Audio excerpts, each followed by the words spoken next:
Boa noite a todos, sejam bem-vindos. Turma da leitura compartilhada do livro Jesus, o maior psicólogo que já existiu.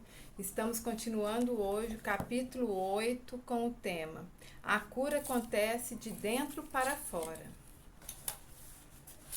Aspas. Limpa primeiro o interior do copo e depois todo o copo ficará limpo. Mateus 2:26. Marty sofre de ataques de pânico.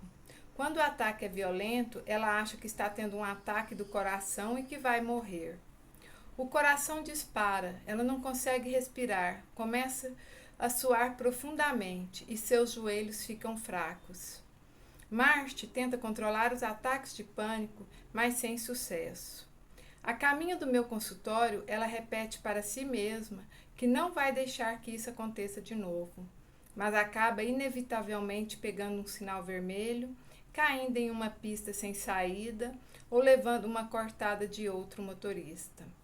Qualquer uma dessas coisas faz Marty sentir ansiedade e aí começam seus problemas. Assim que fica ansiosa, ela tenta se livrar da ansiedade, o que só faz torná-la mais ansiosa. O temor de ter um ataque de pânico aumenta a ansiedade. Suas tentativas de controlar-se geralmente resultam em uma sobrecarga no sistema ou num ataque de pânico. São as próprias tentativas de controlar os ataques que dão origens a eles. O problema de Marty é que ela estava tentando corrigir o seu problema, aspas, de fora para dentro. Em outras palavras, ela se concentrava no seu comportamento e não nas suas convicções. Ao tentar controlar o seu comportamento, a ansiedade, ela apenas confirmava suas convicções. A ansiedade é perigosa. Marty começou a receber ajuda quando compreendeu que a cura se processa de dentro para fora. Foi preciso primeiro entender que inconscientemente ela acreditava que toda ansiedade é perigosa e causa ataques de pânico. Quando essa noção tornou-se consciente, ela abriu-se para a possibilidade de que sua convicção não fosse necessariamente verdadeira. Na vez seguinte em que uma ocorrência deixou ansiosa, Marty conscientemente pensou que era normal se sentir assim ante uma situação tensa e que não precisava controlar a ansiedade. Ela aprendeu que, se não piorarmos a ansiedade ao tentar controlá-la, ela pode passar naturalmente. No nível mais profundo, todos nós vivemos em função das convicções armazenadas no inconsciente. Elas guiam automaticamente o nosso comportamento sem que o percebamos. Quando essas convicções são negativas, nosso comportamento com frequência é autodestrutivo. Tomar consciência dessas convicções inconscientes é a única maneira de modificar o comportamento externo de uma forma duradoura. Jesus sabia que o único modo de mudar o comportamento externo das pessoas era modificando o que elas acreditavam interiormente. A não ser que sejamos capazes de ter acesso às nossas profundezas, estamos destinados a viver em uma vida influenciada pelas marcas do passado. Mudanças no comportamento ou na aparência externa têm pouca probabilidade de durar se não descobrirmos os motivos enterrados na profundidade do nosso ser. Foi por esse motivo, que Jesus nos disse para limpar primeiro o interior do copo.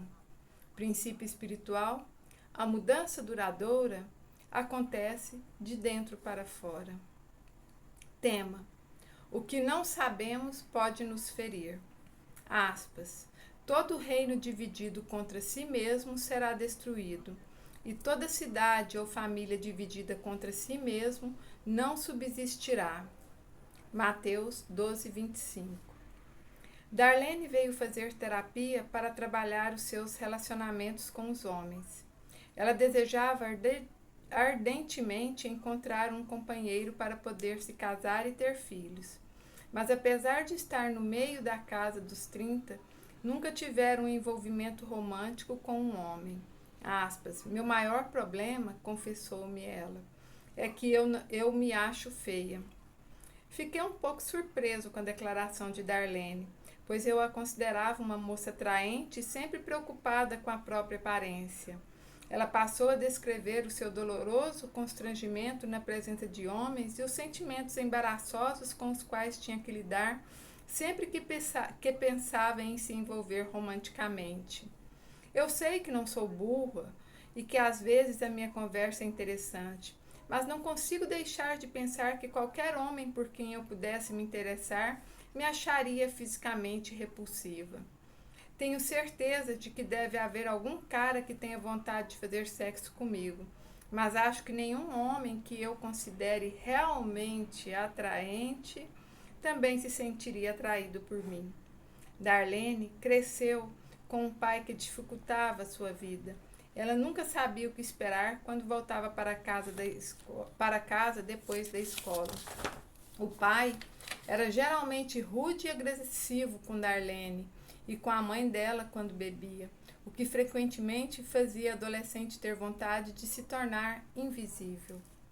Se pudesse, ela trocaria de vida com qualquer pessoa do planeta.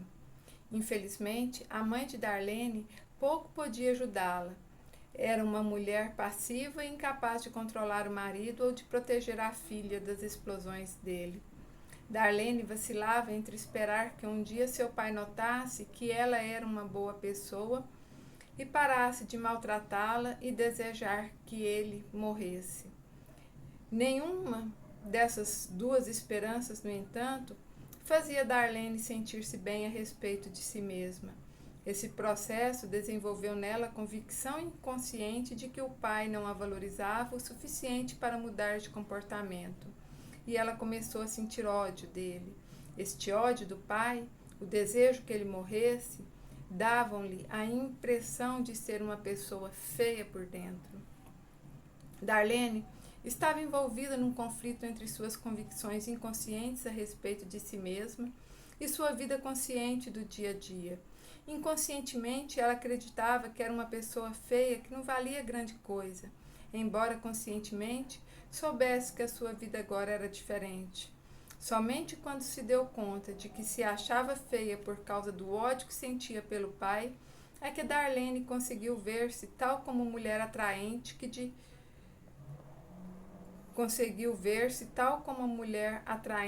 de fato era. Ela ainda se lembrava com raiva da maneira como ele a tratava quando criança, mas pôde começar a acreditar que não era necessariamente uma pessoa feia por sentir-se assim.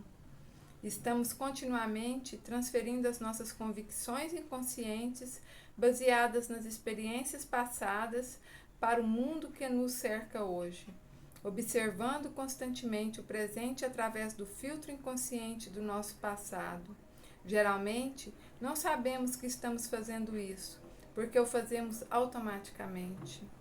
A única maneira pela qual podemos abrir espaço para experiências novas é tomando consciência de como estamos projetando essas antigas convicções do mundo de hoje. O fato de não termos consciência de uma coisa não significa que ela não possa nos prejudicar.